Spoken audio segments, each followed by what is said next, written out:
Plastic കുപ്പിയിലെ മദ്യത്തിന് 20 രൂപ അധികം ചുമത്തിയ വകയിൽ കോളടിച്ച് ബെവ്കോ.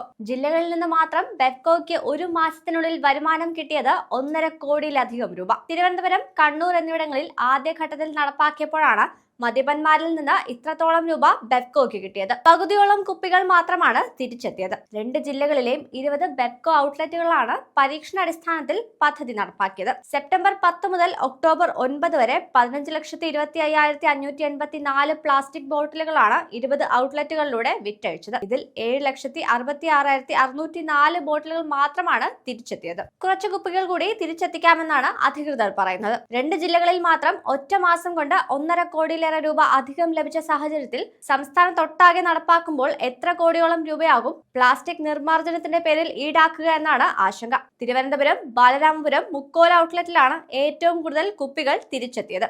91,794 കുപ്പികൾ വിറ്റതിൽ 59,067 എണ്ണം തിരിച്ചെത്തി.